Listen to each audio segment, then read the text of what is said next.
Pour bien comprendre le mouvement en deux dimensions, donc un mouvement qui se produira à la fois sur l'axe des X et à la fois sur l'axe des Y, donc en même temps, il faut introduire une nouvelle notion mathématique qui s'appelle les vecteurs. C'est ce que nous allons explorer dans cette vidéo. Un vecteur, c'est une façon mathématique de représenter des nombres qui vont pointer dans différentes directions. Donc, chez les vecteurs, il y a deux grandes caractéristiques. La première caractéristique, c'est ce qu'on appelle la grandeur, ou qu'on va aussi appeler la norme. Donc, grandeur et norme, ce sont des synonymes. La grandeur d'un vecteur, c'est sa valeur numérique. C'est toujours un nombre positif. Donc, on va dire que la grandeur d'un vecteur, c'est sa valeur numérique. Et sa valeur numérique, elle va comporter une unité avec son unité de mesure. Donc, n'importe quelle variable qu'on voit en physique, comme la vitesse, le déplacement, l'accélération, un petit peu plus tard les forces, on est capable de les représenter par un vecteur parce qu'elles peuvent se situer à différents endroits dans l'espace. Donc, concrètement, un vecteur, ça se représente comment? Bien, graphiquement, ça se représente par une flèche. Et la grandeur du vecteur, c'est la longueur de la flèche. Ici, j'ai symbolisé le vecteur par la lettre V surmontée d'une petite flèche pointant vers la droite. Donc ça, c'est le symbole qu'on utilise pour les vecteurs. Le symbole qui est là, il pourrait représenter plusieurs choses. Donc mon V ici, il pourrait être plusieurs choses. Il pourrait représenter un déplacement, il pourrait représenter une vitesse, il pourrait représenter une accélération ou il pourrait représenter une force. Alors, pourquoi je l'appelle V ici dans mon exemple? Tout simplement, V pour vecteur. Mais sachez que ça peut être toutes ces variables-là ici qui peuvent être représentées par des vecteurs. Mathématiquement, donc, c'est bien beau une flèche, mais je peux représenter aussi la grandeur d'un vecteur. On a dit que c'était sa valeur numérique avec son unité de mesure. Donc, je peux représenter la grandeur d'un vecteur par sa valeur numérique et son unité de mesure. Donc, ici, mon vecteur V représenterait 3 mètres. Donc, ça pourrait représenter un déplacement. Ce qui est important dans la représentation numérique de la grandeur du vecteur, voyez-vous ici les deux barres parallèles de chaque côté du symbole du vecteur. Bien, ces deux barres parallèles-là m'indiquent qu'on ne me donne que la grandeur, donc que la valeur numérique avec l'unité. La deuxième caractéristique des vecteurs, c'est son orientation.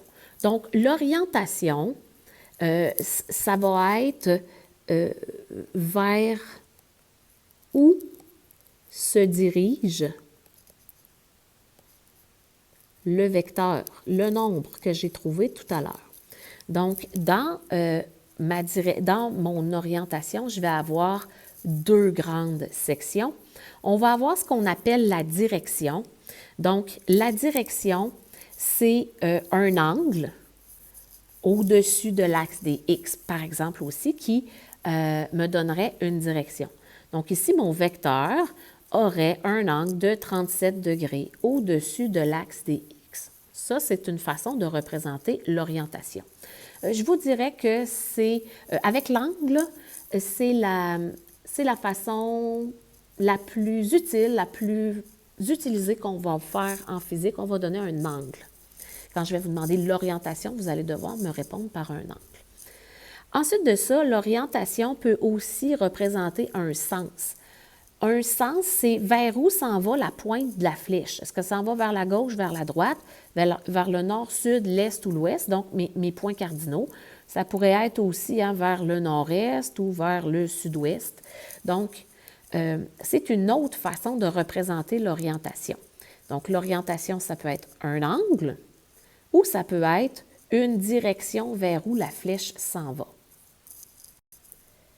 Comme pour donner l'orientation d'un vecteur, on va utiliser la plupart du temps les angles.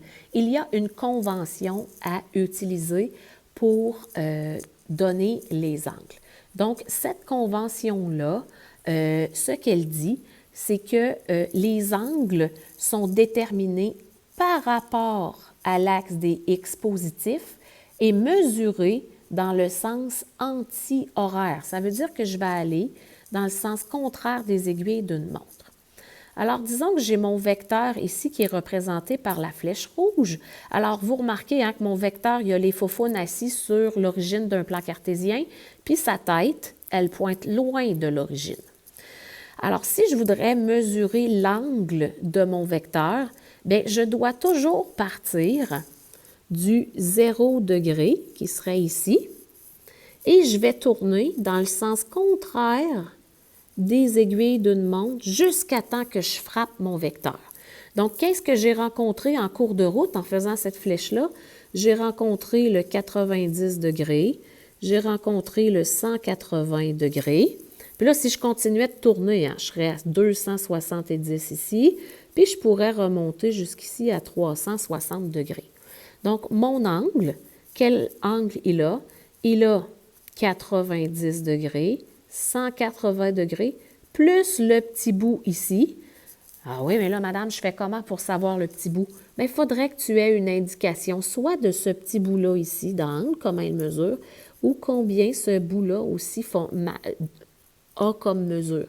Si tu connaissais soit ça ou ça, tu pourrais arriver là, à me dire que c'est 180 plus 45, ce qui me donnerait 225 degrés. Je veux attirer ton attention sur les angles qui vont se trouver dans le cadran numéro 4, donc le cadran inférieur droit dans un plan cartésien. Donc, on pourrait dire que l'angle, ici à mon vecteur qui est ici, son angle, on pourrait dire qu'il est moins 60 degrés. Cependant, on n'utilisera jamais des angles négatifs quand on va parler des vecteurs. Pourquoi? C'est une convention, c'est fait comme ça. Donc, en physique, jamais on utilisera les angles négatifs. On va toujours utiliser les angles positifs. Donc, si je voulais mesurer cet angle-là, donc, on partirait ici du 0 degré. Puis là, je vais tourner. Si je numérote mes angles sur mon plan cartésien. Puis là, ici, je reviendrai à 360 degrés. Donc, si je pars d'ici, je pars toujours de mon 0 et je vais tourner jusqu'à temps que je frappe mon vecteur dans le sens contraire des aiguilles d'une montre. Donc, ça va me donner un 0, 90, 180, 270. Là, je pourrais revenir jusqu'ici, ça ferait 360, mais j'ai 60 degrés avant ça, donc je vais faire 360 moins 60, ce qui va me donner un beau 300 degrés.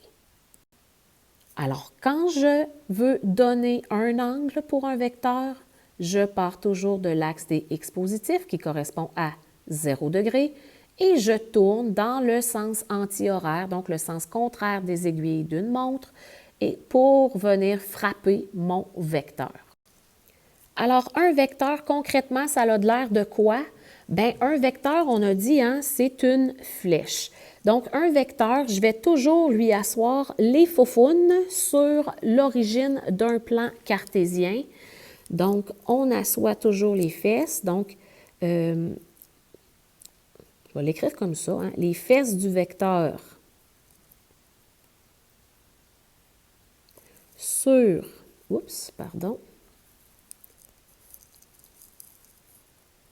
sur 0, 0. Et la tête, elle va toujours s'éloigner loin du 0, 0. Donc, les faux-faunes sur le 0, 0 et la tête du vecteur qui s'éloigne de l'origine. Alors ici, dans mon plan cartésien, qu'est-ce qu'on représente dans le fond? On représente un vecteur V qui a une longueur, une grandeur de 40 mètres et qui est à une orientation de 25 degrés. Donc, Cet angle-là ici, ce 25 degrés, bien, je peux le rapporter ici, à 25 degrés. Donc, ça va aller là. Qu'est-ce que je remarque aussi sur mon plan? Bien, je remarque que si je pars de l'origine et que j'avance jusqu'à la même hauteur que la tête de ma flèche sur mon axe des X, bien, j'obtiens ce qu'on appelle la composante X. Donc, il y a une partie de ce vecteur-là qui peut être projetée sur l'axe des X. C'est ce qu'on va appeler la composante X, donc Vx. Je peux faire la même chose sur l'axe des Y. Donc, si je partais d'ici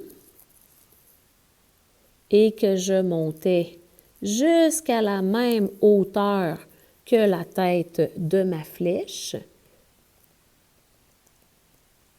donc je me retrouverai en verticale, je me retrouverai avec un VY qui est la composante Y de mon vecteur. Et là, si tu es un petit peu observateur, tu vois que le VY ici, je pourrais le glisser, hein? Il pourrait s'en venir ici, au bout. Et là, ça ferait quoi? Ça me ferait un triangle rectangle. Donc, je pourrais prendre cette composante VY, hein, qui est parallèle à l'axe des Y. Je pourrais la glisser, puis faire une translation jusqu'au bout de mon vecteur et j'obtiendrai à ce moment-là un triangle rectangle. Et si j'obtiens un triangle rectangle, ça facilite grandement pour trouver la grandeur de Vx, trouver la grandeur de Vy, si je connais l'angle et si je connais la longueur de ma flèche. Hein. Parce que ma flèche, j'oublie pas, je connais sa longueur, elle est de, oups, pas 25, Valérie, elle est de 40 mètres. Donc, je me retrouve avec un triangle rectangle. Je vais faire de la trigonométrie. Donc, ici, j'aurai mon vecteur V, dont je connaîtrai la grandeur. J'ai un angle que je connaîtrai aussi. Et si je voulais trouver mon Vx, qui se trouve ici, êtes-vous d'accord que si je fais le côté adjacent à mon angle, divisé par l'hypoténuse, j'ai un cosinus. Qu'est-ce qui m'intéresse? C'est le Vx qui m'intéresse. Donc, si j'isole Vx dans la formule du cosinus, je vais trouver que ma composante x, elle est égale à la grandeur du vecteur multipliée par le cosinus de son angle. Puis ici, l'angle, là, il peut être gros. Hein? Il pourrait être un angle de 275 degrés. Là, vous allez me dire, Madame, ça n'a pas de sens, un angle de 275 degrés dans un triangle. Je le sais que ça n'a pas de sens, mais en gardant votre angle de 275, vous allez pouvoir savoir si votre composante x, elle s'aligne sur l'axe des x positifs ou sur l'axe des x négatifs. Donc ça va nous servir plus tard dans des opérations qu'on va faire sur les vecteurs. Maintenant, si je fais la même chose, mais pour VY, donc si c'est VY qui m'intéresse, alors mon VY, il est ici. Hein, c'est mon côté Y de mon triangle. Je connais la grandeur de mon hypoténuse, donc de mon vecteur V, on me le donne, et je connais l'angle de mon vecteur. Donc, si je regarde, je me place comme observateur ici, je regarde au fond, côté opposé divisé par l'hypoténuse, ça me donne un sinus. Qu'est-ce qui m'intéresse? Alors, ce qui m'intéresse, c'est le VY. Alors, si j'isole le VY, je vais obtenir que pour trouver VY, ça va être V, la grandeur de mon vecteur, multiplié par le sinus de l'angle qu'il fait par rapport à l'axe des X. Donc, si je connais la grandeur d'un vecteur et son angle, je peux trouver n'importe quelle des deux composantes X et Y en utilisant de la trigonométrie.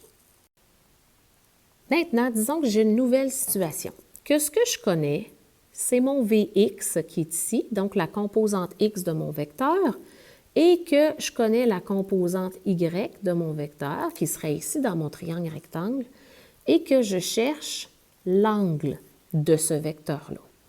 Alors, si je me place comme observateur ici au bout du triangle, si je regarde en face, j'ai le côté opposé VY, et si je regarde ici sur le côté, j'ai VX. Donc, côté opposé sur côté adjacent, ça correspond à une tangente. Donc, VY, VX. Ainsi, si j'isole l'angle, c'est ce qui m'intéresse, donc ça va être l'arc tangente, donc la tangente moins 1 de VY sur VX, et ça va me permettre de trouver la valeur de mon angle. L'angle que je vais trouver va toujours avoir une valeur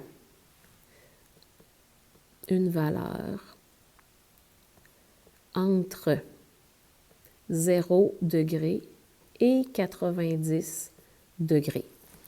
Je devrais faire une petite manipulation que je vais vous montrer dans quelques instants pour savoir quel est l'angle trigonométrique qui va être associé à ça.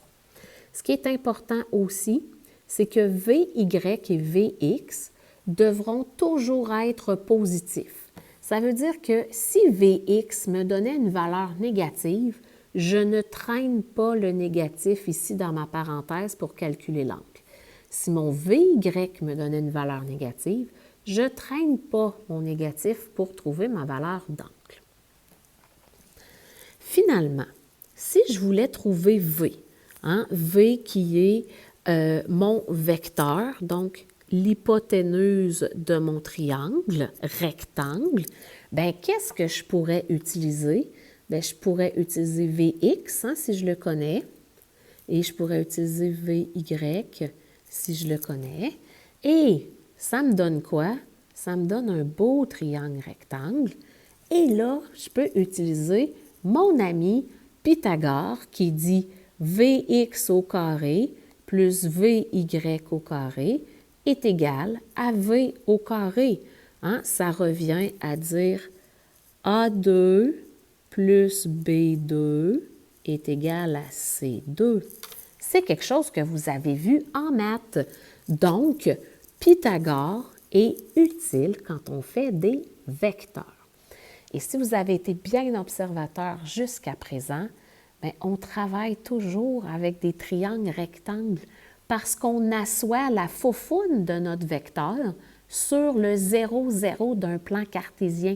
Donc, on est toujours capable d'avoir en physique un Vx qui va être aligné avec l'axe des X et un Vy qui va être aligné avec l'axe des Y.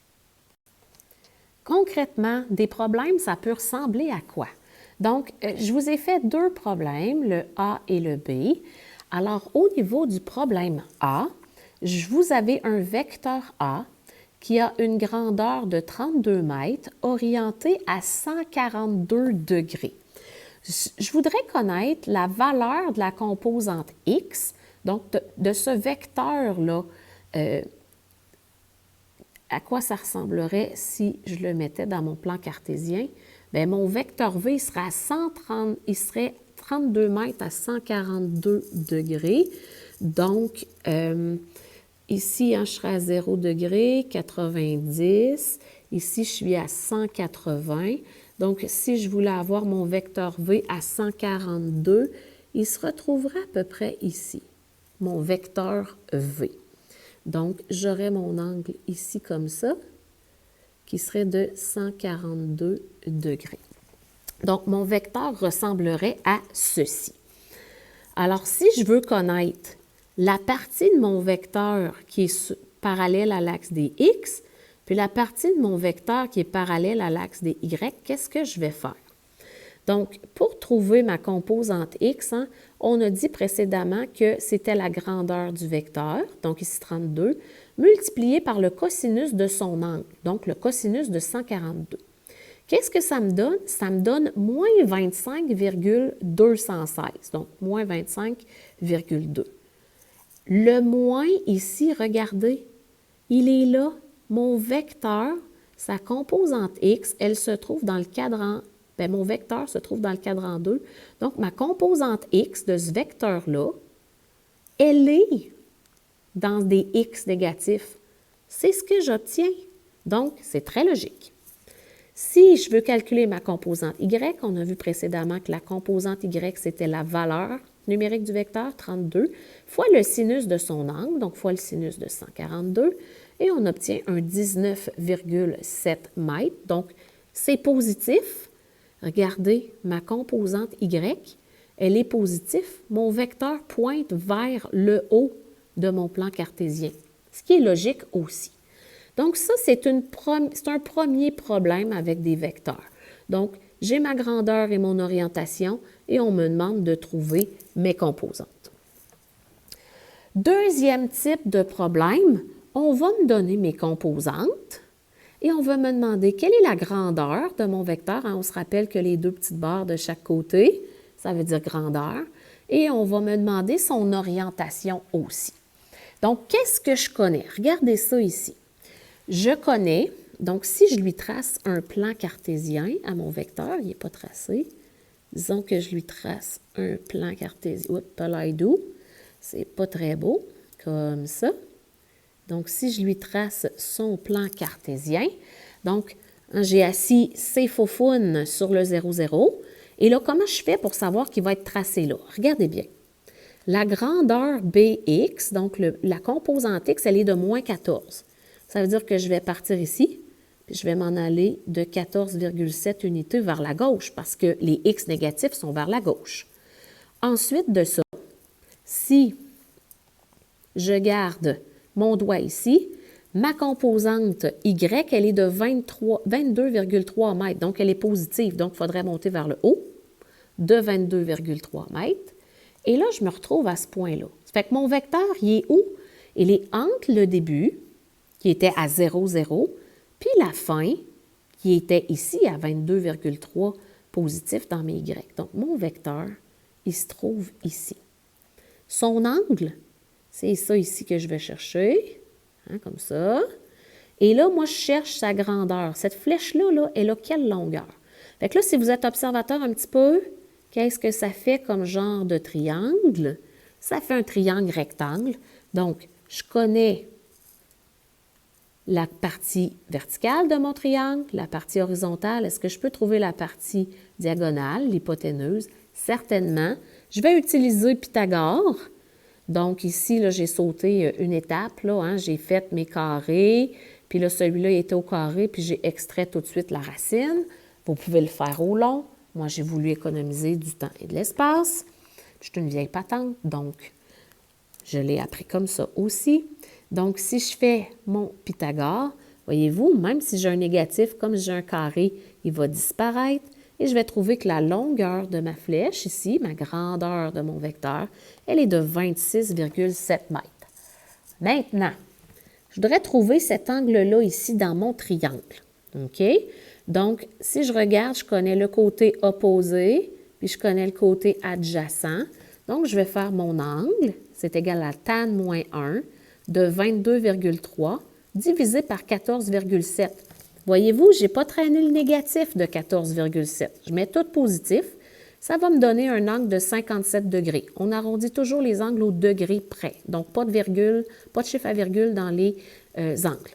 Donc, mon angle, il est de 57 degrés. Ça veut dire que 57 degrés, là, c'est ici. D'accord? Cependant, si je veux mesurer mon angle, je dois partir du 0 degré, hein, qui est ici, puis je dois tourner dans le sens contraire des aiguilles d'une montre jusqu'à temps que je frappe mon vecteur. Ça veut dire que je ferais 0, 90, 180 degrés. Mais je suis 57 degrés en avant de 180. Donc, ça veut dire 180 moins 57, ce qui va me donner mon 123. Donc, mon 123 degrés que j'ai ici, il correspond à quoi? Il correspond à 180 degrés moins 57 degrés. Donc, il y a un lien avec ça ici que je viens de trouver. Donc, c'est les deux types de problèmes qu'on peut avoir avec les vecteurs.